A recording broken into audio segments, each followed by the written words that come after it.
Teflon, um material que todo mundo tem na cozinha de casa. Está nas panelas antiaderentes, aquelas que fazem o ovo deslizar sem grudar. Facilita bastante a limpeza para nós que cozinhamos em casa. Mas quem imaginaria que algo tão útil e aparentemente inofensivo pode não ser tão inofensivo assim? Nos últimos anos, uma série de portais de notícia e figuras ligadas à saúde passaram a condenar o uso de panelas de Teflon. Mas calma, antes de sair correndo para jogar todas as suas panelas de Teflon no lixo, é preciso separar o que é palpitaria de internet do que é ciência de verdade. Porque a pergunta, panela de Teflon faz mal, não é tão simples de ser respondida.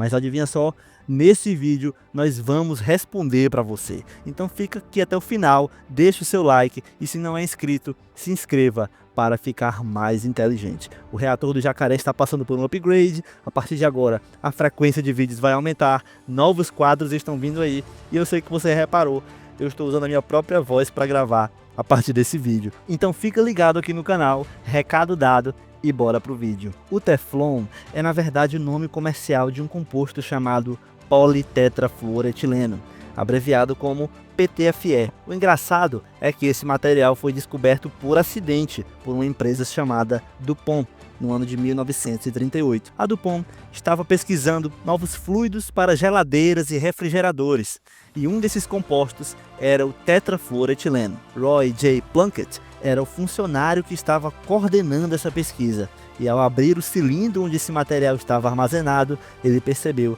que havia se formado um pó branco e ceroso no fundo do cilindro que não grudava em nada. Esse material era o tetrafluoretileno polimerizado. E para entender por que a comida simplesmente não consegue grudar nesse material, nós precisamos entrar na química dessa molécula. O Teflon é um polímero que se parece bastante com o polietileno, aquele plástico comum que a gente encontra em sacolas e embalagens. Só que com uma diferença crucial, todos os átomos de hidrogênio foram substituídos por átomos de flúor. Essa troca pode parecer simples, mas muda absolutamente tudo. O flúor forma com o carbono uma das ligações mais fortes que existem na química orgânica, criando uma cadeia espiral extremamente estável que não reage com quase nada, resiste a ácidos, solventes e até temperaturas relativamente altas.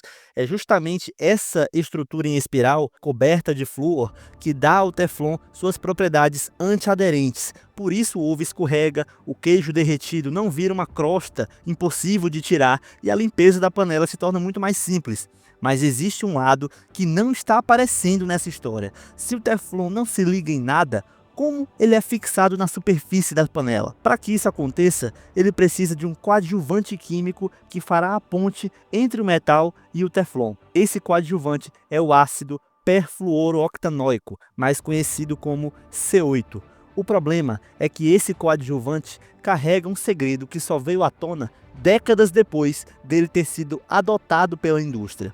Uma vez que o C8 é liberado no meio ambiente, ele simplesmente não se degrada. Ele persiste na água, no solo, nos organismos vivos e, claro, no corpo humano, podendo permanecer ali por anos a fio. E o caso mais emblemático aconteceu na cidade de Parkersburg, nos Estados Unidos, onde o rio Ohio foi contaminado por décadas de descarte industrial da DuPont. Milhares de pessoas beberam água contaminada sem saber. E os índices de câncer de rim, câncer de testículo e doenças da tireoide dispararam nessa região. E tudo isso é documentado. Só depois de muitos anos de disputa judicial, em 2020, as empresas fabricantes de Teflon se comprometeram a reduzir gradualmente a produção de C8, substituindo-o por alternativas menos tóxicas, como o Gen X e a ancoragem mecânica de Teflon por jateamento, que dispensa o uso de C8. Mas será que o problema do Teflon estava apenas no C8? Eu te pergunto agora, o que acontece quando se esquenta Teflon? Como você já sabe, o Teflon é um polímero estável, não reativo e inofensivo, desde que esteja abaixo de 260 graus Celsius. Quando a temperatura ultrapassa essa marca, a história muda completamente de figura, porque esse é o ponto de degradação química do material. As ligações poliméricas começam a se decompor e a panela antiaderente começa a liberar pequenas quantidades de vapores tóxicos bem no meio da sua cozinha, se a panela ultrapassar a temperatura de 260 graus Celsius. Esse fenômeno tem até nome clínico, é a chamada febre dos vapores de polímero, popularmente conhecida como gripe do Teflon. Os sintomas aparecem algumas horas após a inalação dos gases e incluem febre, calafrios, dor de cabeça, tosse, fadiga e até falta de ar. Um quadro tão parecido com uma gripe comum que muita gente nem desconfia da verdadeira causa. Os Centros de Informação Toxicológica dos Estados Unidos registraram 265 casos suspeitos dessa condição. A boa notícia é que atingir 260 graus Celsius durante o preparo normal de alimentos é uma coisa bem difícil. A maioria das frituras domésticas acontece entre 170 e 190 graus. E mesmo um refogado intenso raramente passa dos 200, mas o perigo real mora em situações específicas: deixar a panela vazia sobre a chama, esquecer o fogo ligado ou usar temperaturas altíssimas sem necessidade. Uma panela antiaderente vazia pode ultrapassar os 260 graus em questão de pouco tempo, minutos ou até segundos se o seu fogão for potente. Por isso, a regra de ouro é simples: nunca, jamais, em hipótese alguma, aqueça uma panela de Teflon sem nada dentro. Muito bem, agora que já se sabe o perigo de superaquecer uma panela antiaderente, vamos olhar para outra situação. Eu te pergunto, você sabe o que acontece quando se arranha uma panela com Teflon? Um estudo conduzido pela Universidade de Newcastle, na Austrália, revelou algo que deixou muita gente de queixo caído. Um único arranhão de apenas 5 centímetros na superfície de uma panela antiaderente pode liberar milhões de microplásticos. Cada vez que uma espátula ou colher arranha uma superfície, pequenos fragmentos do revestimento de Teflon se desprendem da panela e vão parar no alimento. Esses microplásticos são tão pequenos que podem ser inalados ou ingeridos sem que a pessoa perceba absolutamente nada. E diferente de uma queimadura ou de um cheiro estranho, não existe nenhum sinal visível de que isso está acontecendo.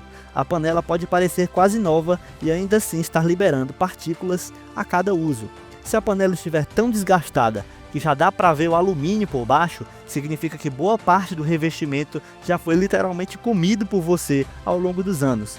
Entre essas partículas microplásticas se escondem compostos que ganham um apelido nada reconfortante: os químicos eternos. Eles fazem parte do grupo de substâncias PER e polifluoroalquiladas, ou PFAS. Essas substâncias, quando ingeridas, demoram muito tempo para serem expelidas naturalmente pelo corpo, se acumulando silenciosamente nos tecidos. Esse efeito cumulativo é justamente o que torna os PFAS tão traiçoeiros. Os sintomas não aparecem de imediato, mas a exposição contínua, dia após dia, refeição após refeição, vai construindo um passivo químico no seu organismo. Os efeitos dessa exposição são obscuros e em grande parte desconhecidos, mas já existem estudos publicados em revistas científicas como a Science of the Total Environment, que apontam que os PFAS estão ligados a alterações hormonais, distúrbios metabólicos e problemas de tireoide e até mesmo infertilidade. E agora, depois de tantas informações sobre o Teflon e os químicos eternos, chegou a hora do veredito final. Será que você precisa jogar todas as panelas de Teflon no lixo agora mesmo? Calma, respira fundo. A verdade é que as panelas antiaderentes, quando usadas corretamente, são consideradas seguras, desde que você siga algumas regrinhas muito simples. Primeiro, nunca ultrapasse os 260 graus, que significa cozinhar sempre em fogo médio ou baixo, jamais no máximo do seu fogão. Segundo, nunca aqueça sua panela vazia, porque ela pode atingir a temperatura de degradação em pouquíssimo tempo. E terceiro, apenas use utensílios de silicone, madeira ou plástico resistente para manusear o conteúdo da panela. E na hora de lavar, não friccione a panela com a parte metálica da sua esponja, para não comprometer a estrutura do Teflon e assim estar liberando as partículas, né? E o quarto, e talvez o mais importante, descarte a panela ao primeiro sinal de desgaste. Se o seu revestimento de Teflon estiver visivelmente arranhado, muito descascado ou com manchas escuras, chegou a hora de aposentar a sua panela. Agora que você tem esse conhecimento, pode ficar tranquilo, conta aqui nos comentários o que você acha de tudo isso. E se esse conteúdo abrir os seus olhos, você já sabe. Se inscreva no canal, ative o sininho para não perder nenhum vídeo e, claro, ficar mais inteligente. Forte abraço e até o próximo vídeo.